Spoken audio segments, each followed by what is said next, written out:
Well, this evening I'll be speaking on the latest scientific evidences for the existence of the God of the Bible. This afternoon I'll be doing a seminar on the 9 most frequent objections we hear in our organization for the Christian faith. And this afternoon I've been asked to give the story of how I came to faith in Jesus Christ, particularly through my scientific studies. And if you don't want to listen to me, you'll find a one-page summary on the table there that you can take out with you. And if you have to rush away and can't ask the question that was on your heart about science and faith issues, there's cards there you can fill out, and we'll be happy to respond to your question either by mail or by phone. I was born and raised in Canada. I didn't meet Christians until I was 27 years of age. I think that would be an impossible situation in the United States. There's Christians everywhere in this country. But in Canada, there's only about 1/5 as many Christians per capita. More than that, the Christians in Canada tend to localize. I have since discovered towns and cities in Canada that are more than 65% evangelical Christians, but where I was born and raised, the percentage was below 1%. And so I went 27 years before I actually got to talk to a Christian. But I was raised in a little place called Vancouver, British Columbia. And the neighborhood was a place where immigrants from all over the world were settling, basically refugees. And my father could be classified as a Canadian refugee. He had a thriving business in Montreal that was collapsed by a cheating financial partner, and so he had to start life all over again, penniless, and he chose to do that in Vancouver, British Columbia. So the whole neighborhood where I was being raised was filled with refugees. But these refugees were extremely committed to making sure that their children got all the intellectual advantages of life. And so all the children in our neighborhood were people kind of like myself who chose to follow academic disciplines at age 7, 8, 9, or 10. My interest in astronomy started at age 7. It began one of those rainy nights when the clouds broke and you could actually see the stars. We rarely could, but on that rare night, I turned to my parents and said, "Mom, Dad, are the stars hot?" They told me, "Yes, son, the stars are very hot." I asked them why, and they said, "You have to go to the library," which I did. And I became very fascinated by the books there I saw on astronomy. And by the time I was 8, they gave me a card to the Vancouver main public library. And after I went through all the books on astronomy and physics there, they gave me a card to the university library. And that's kind of the way our whole neighborhood was. These kids, because it rained so much, we spent all of our time in libraries. And I chose astronomy. My friend down the street decided to become a mycologist. And we'd go to the library together. He would go to the mycology section. I'd go to the astronomy section. But it was the persistent study of astronomy that convinced me at a fairly early age that God must exist. By the time I was 15 and a half, I was looking at all these different models for the universe. And at that time, there were many competing models. But it seemed a little obvious to me that one model was standing out from all the others, namely the Big Bang model. And I could recognize that this was the model that eventually was going to beat out the competition.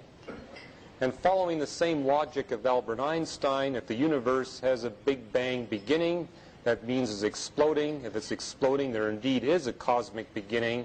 And if there's a cosmic beginning, there must be a cosmic beginner. And so from that time onward, I never doubted the existence of a creator God.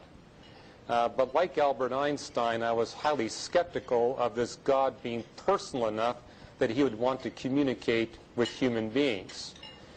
However, at the age of 17, I became challenged through some history teachers at our public school that I should at least take a look at the claims of these different religions. Part of our history course was to look at the different religions of the world. And so I thought for the sake of intellectual honesty, I should at least look at the different holy books that back up these different world religions and proved to my satisfaction that indeed that they are all humanly crafted frauds. And what they teach you in science is begin with the easy project first and save the most difficult to the last. And so I chose to start with the Hindu Vedas. And it didn't take a lot of reading to recognize that they were filled with scientific absurdities. Perhaps the most humorous ones were accounts I read of human civilizations on the surface of the sun. And I felt that the Hindus of 3,000 years ago weren't aware of how warm it is on the surface of the sun, or how little oxygen there is on the backside of the moon. That's another place they'd like to stick cities. But what concerned me was their concept that time was eternal and the universe went through infinite oscillations with a cycle of 4.32 billion years. And so recognizing that this was in contradiction even with the astrophysics of the 1960s, I said, that's sufficient for me. This is not of divine origin. It must be of human origin.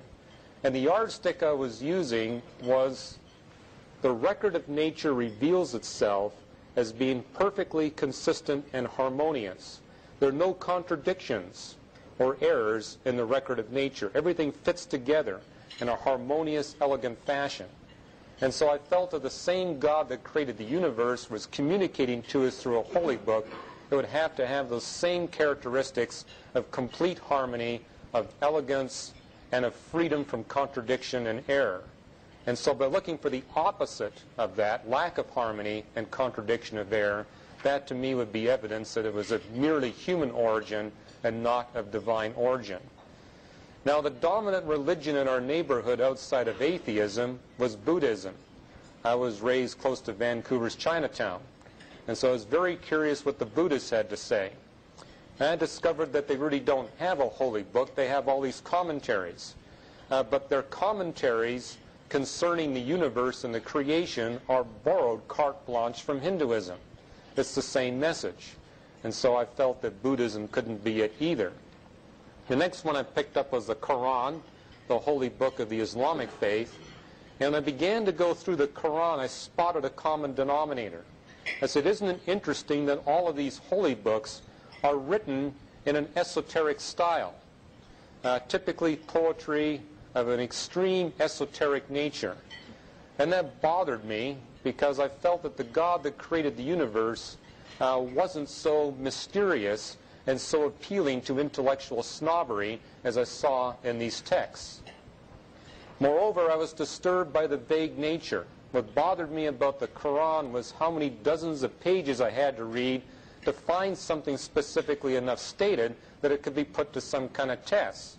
It kind of reminded me of fortune tellers who prophesy to you that you're going to cross water in the next month.